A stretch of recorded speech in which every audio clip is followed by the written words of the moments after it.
Tu peux faire comme on fait dans certaines de nos coutumes. Tu lui mets, on va dire, une chaînette autour de la taille, tu lui mets des bracelets en guise de sécurité. Tu peux faire aussi des rituels où on place des cicatrices sur le visage en termes de protection pour ton enfant. Sache que ces choses-là, à un moment, il y a une date de péremption, ça ne va pas aboutir jusqu'à la fin de sa vie. Tout se passe à travers la parole. Parce que l'iloba est un pouvoir. Parce que la parole a un pouvoir. Lorsque tu le dédies, ton enfant, entre les mains du Seigneur, sache que sa main n'est pas trop courte, sa main est là pour protéger ton enfant. Lorsqu'on prend une poule, lorsqu'elle met ses œufs,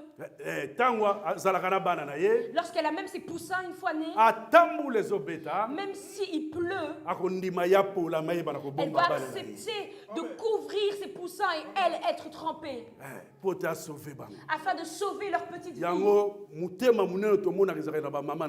Et les grands cœurs que nous voyons à travers les femmes qui sont mères. Alléluia. Alléluia. Que l'Éternel nous bénisse. Acclamons le roi. Gloire à Jésus. Nous continuons sur notre grand thème, l'amour. Nous sommes dans 1 Corinthiens 13, 4. Nous trouvons dans le livre de 1 Corinthiens 13, 4. Ezotalisa biso susu natina ya bolingo musu totalisa kimbaleleki. Mais le lot ozolobela natina, l'amour est patient. Il est plein de bonté. Amen. Alléluia. L'amour est patient. Il est plein de beauté. Dans ma version mususu, nakotanga ekozamala mingi. Je lis au nom de Jésus. Amen. La charité est patiente. Elle est pleine de bonté. La charité n'est point envieuse. La charité ne se vante point. Elle ne se s'enfle point d'orgueil. Mais l'amour est patient. Et aujourd'hui, nous tirons notre thème de 1 Corinthiens chapitre 13.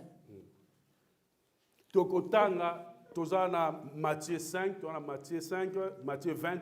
Nous allons lire d'abord le Matthieu 5.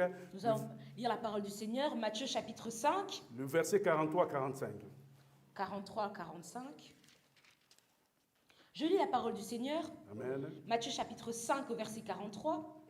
Vous avez appris qu'il a été dit, tu aimeras ton prochain et tu haïras ton ennemi. Mais moi, je vous dis, aimez vos ennemis, bénissez ceux qui vous maudissent, faites du bien à ceux qui vous haïssent et priez pour ceux qui vous maltraitent et qui vous persécutent, afin que vous soyez fils de votre Père qui est dans les cieux.